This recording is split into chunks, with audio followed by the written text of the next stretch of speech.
दंडवत गोविंद गुरु पंदव अभिजन सोए। पहले भये प्रणाम तिन नमो जो आगे होए।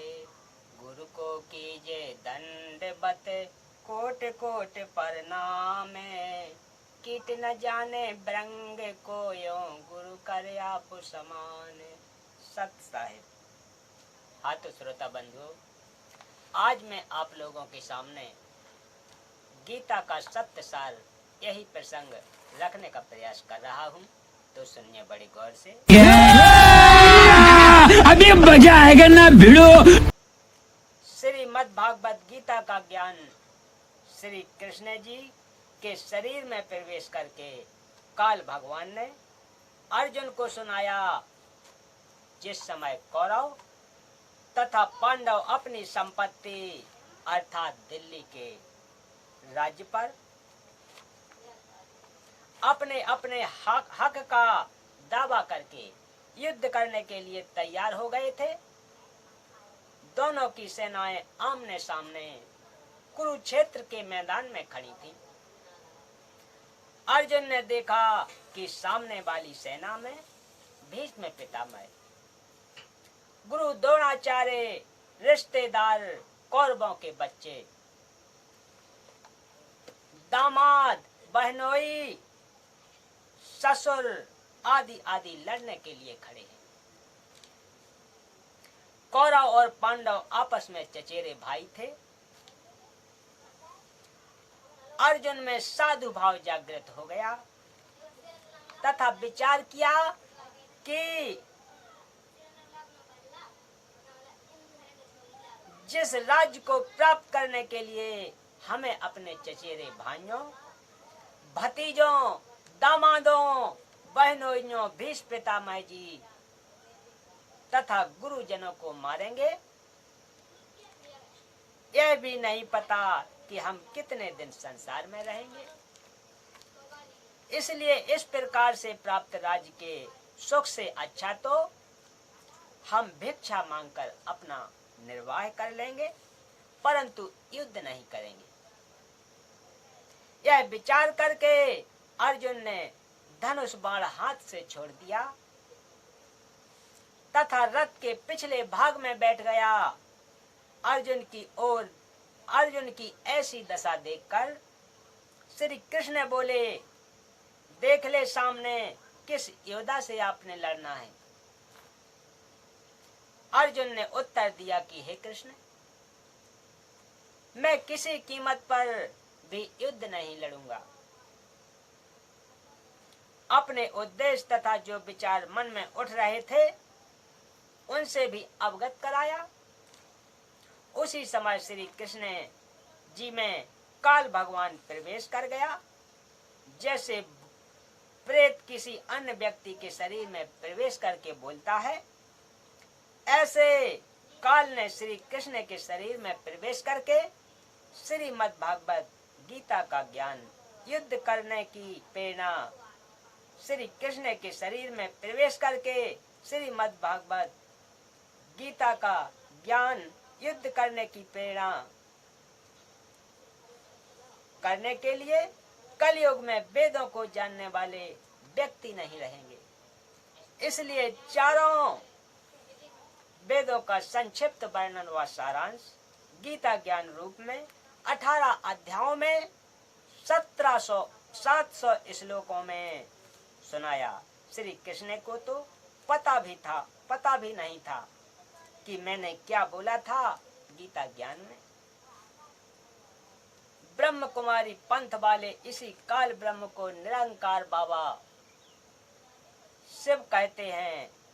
उनका भी कहना है कि गीता का ज्ञान शिव बाबा ने किसी वृद्ध के शरीर में प्रवेश करके बोला था। यह शिव बाबा ब्रह्म कुमारी बालों का पूज्य प्रभु है। कुछ वर्षों बाद वेद व्यास ऋषि ने इस अमृत ज्ञान को संस्कृत भाषा में देवनागरी लिपि में लिखा। बाद में अनुवादकों ने अपनी बुद्धि के अनुसार इस पवित्र ग्रंथ का हिंदी तथा अन्य भाषाओं में अनुवाद किया,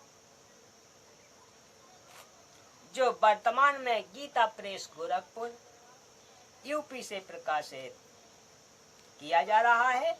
उसकी फोटो कापियां इसी पुस्तक के पृष्ठ 172 से 313 तक लगी। आज सन 2012 तक तो यह सुनने में आया है कि गीता का ज्ञान श्री कृष्ण ने बोला। आपने बताया कि श्री कृष्ण के शरीर में प्रवेश करके काल ने गीता ज्ञान कहा और श्री कृष्ण को तो पता ही नहीं था कि उन्होंने क्या ज्ञान कहा था। यह असत्य प्रतीत होता है, कोई प्रमाण बताएं।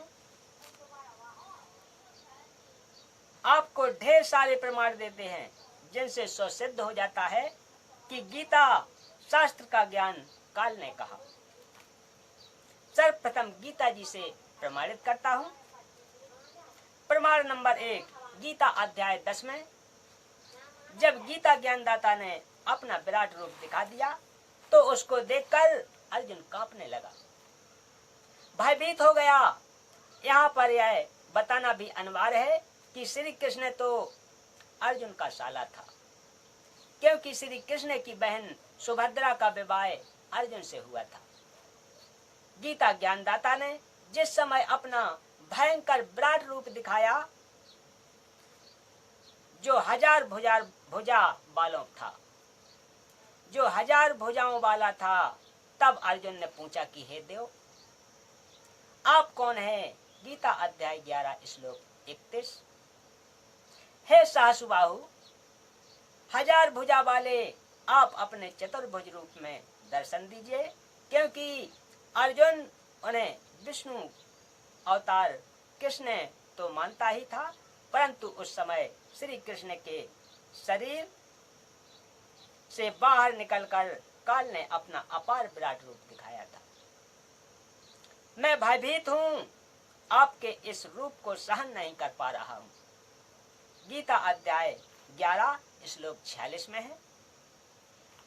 बेचारे पाठक जन, क्या हम अपने साले से पूछेंगे कि हे महानुभाव, बताइए आप कौन हैं? नहीं। एक समय एक व्यक्ति में प्रेत बोलने लगा। साथ बैठे व्यक्ति ने पूछा, आप कौन बोल रहे हो? उत्तर मिला कि तेरा मामा बोल रहा हूं, मैं दुर्घटना में मरा था, क्या हम अपने भाई को नहीं जानते? ठीक इसी प्रकार श्री कृष्ण में काल बोल रहा था। प्रमाण नंबर 2, गीता अध्याय 11 श्लोक 21 में अर्जुन ने कहा कि आप तो देवताओं के समूह को ग्रास यानी खा रहे हैं, जो आपकी स्तुति हाथ जोड़कर भयभीत होकर कर रहे हैं। महर्षियों तथा सिद्धों के समुदाय आपसे अपने जीवन की रक्षार्थ मंगल कामना कर रहे हैं। गीता अध्याय 11 श्लोक 32 में गीता ज्ञानदाता ने बताया कि हे अर्जुन, मैं बड़ा हुआ काल हूं, अब प्रवृत्त हुआ हूं, अर्थात श्री कृष्ण के शरीर में अब प्रवेश हुआ हूं। सर्व व्यक्तियों का नाश करूंगा।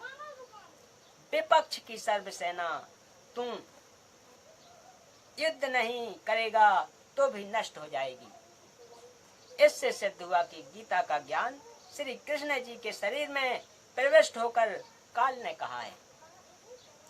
श्री कृष्ण जी ने पहले कभी नहीं कहा कि मैं काल हूं। श्री कृष्ण जी को देखकर कोई भयभीत नहीं होता था। गोप गोपियां, ग्वाल बाल, पशु पक्षी सब दर्शन करके आनंदित होते थे। तो क्या श्री कृष्ण जी काल थे? नहीं। इसलिए गीता ज्ञानदाता काल है, जिसने श्री कृष्ण जी के शरीर में प्रवेश करके गीता शास्त्र का ज्ञान दिया। प्रमाण नंबर 3, गीता अध्याय 11 श्लोक 47 में गीता ज्ञानदाता ने कहा है कि हे अर्जुन, मैंने प्रसन्न होकर अपनी शक्ति से तेरी दिव्य दृष्टि खोलकर यह विराट रूप दिखाया। यह विराट रूप तेरे अतिरिक्त पहले किसी ने नहीं देखा है। विचारणीय विषय है। प्रिय पाठकों, महाभारत ग्रंथ में प्रकरण आता है कि जिस समय श्री कृष्ण जी कौरवों की सभा में उपस्थित थे और उनसे कह रहे थे कि आप दोनों कौरव और पांडव आपस में बातचीत करके अपनी संपत्ति का बंटवारा कर लो, युद्ध करना शोभा नहीं देता। पांडवों ने कहा कि हमें 5 गांव दे दो, हम उसी से निर्वाह कर लेंगे। दुर्योधन ने यह भी मांग नहीं मानी और कहा कि पांडवों के लिए सुई की नोक के समान भी राज्य नहीं है, युद्ध करके ले सकते हैं। इस बात से श्री कृष्ण भगवान बहुत नाराज हो गए तथा दुर्योधन से कहा कि तू पृथ्वी के नाश के लिए जन्मा है, कुल नाश करके टिकेगा। भले मानव, कहाँ आधा कहाँ 5 गांव, कुछ तो शर्म कर ले। इतनी बात श्री कृष्ण जी के मुख से सुनकर दुर्योधन राजा आग बबूला हो गया और सभा में उपस्थित अपने भाइयों तथा मंत्रियों से बोला कि इस कृष्ण यादव को गिरफ्तार कर लो। उसी समय श्री कृष्ण जी ने विराट रूप दिखाया। सभा में उपस्थित सर्व सभासद उस विराट रूप को देखकर भयभीत होकर कुर्सियों के नीचे छिप गए। कुछ आंखों पर हाथ रखकर जमीन पर गिर गए। श्री कृष्ण जी सभा छोड़कर चले गए तथा अपना विराट रूप समाप्त कर दिया। अब उस बात पर विचार करते हैं कि गीता अध्याय 11 श्लोक 47 में गीता ज्ञानदाता ने कहा था कि यह मेरा विराट रूप तेरे अतिरिक्त अर्जुन पहले किसी ने नहीं देखा था। यदि श्री कृष्ण गीता ज्ञानदाता बोल रहे होते, यदि श्री कृष्ण गीता ज्ञान बोल रहे होते तो यह कभी नहीं कहते कि मेरा विराट रूप तेरे अतिरिक्त पहले किसी ने नहीं देखा, क्योंकि श्री कृष्ण जी के विराट रूप को कौरव तथा अन्य सभासद पहले देख चुके थे। इससे सिद्ध हुआ कि श्रीमद् भागवत गीता का ज्ञान श्री कृष्ण ने नहीं कहा, उनके शरीर में प्रेत बस प्रवेश करके काल क्षर पुरुष ने कहा था। यह प्रमाण तीसरा हुआ। प्रमाण नंबर 4 श्री विष्णु पुराण गीता प्रेस गोरखपुर से प्रकाशित के पृष्ठ 233 पर प्रमाण है कि एक समय देवताओं और राक्षसों का युद्ध हुआ।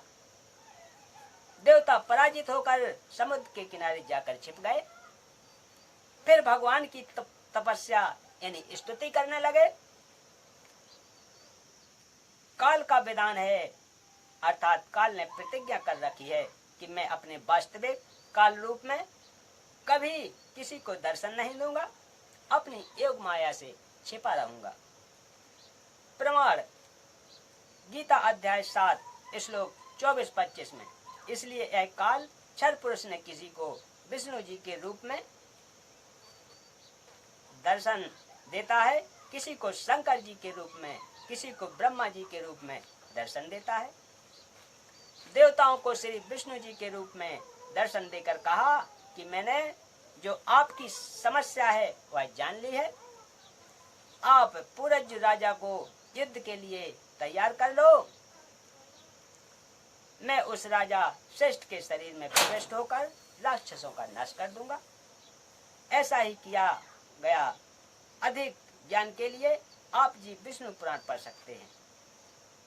प्रमाण नंबर 5 विष्णु पुराण के पृष्ठ 242 पर प्रमाण है कि एक समय नागवंशियों तथा गंधर्वों का युद्ध हुआ। गंधर्वों ने नागों के सर्वबहुमूल्य हीरे, लाल व खजाने लूट लिए, उनके राज्य पर भी कब्जा कर लिया। नागाओं ने भगवान की स्तुति की। वहीं काल भगवान विष्णु रूप धारण करके प्रकट हुआ, कहा कि आप पुरुकुत्स राजा को गंधर्वों के साथ युद्ध करने के लिए तैयार कर लें। मैं राजा पुरुकुत्स के शरीर में प्रवेश करके दुष्ट गंधर्वों का नाश कर दूंगा। ऐसा ही हुआ। उपरोक्त विष्णु पुराण कि दोनों कथाओं से स्पष्ट हुआ, प्रमाणित हुआ कि यह काल भगवान क्षर पुरुष इस प्रकार अव्यक्त गुप्त रहकर कार्य करता है। इसी प्रकार इसने श्री कृष्ण जी में प्रवेश करके गीता का ज्ञान कहा है। बोलिए सत्य गुरुदेव की जय। तो आज का प्रसंग यहीं समाप्त करते हैं। मिलते हैं अगली कथा में, तब तक के लिए सत साहेब।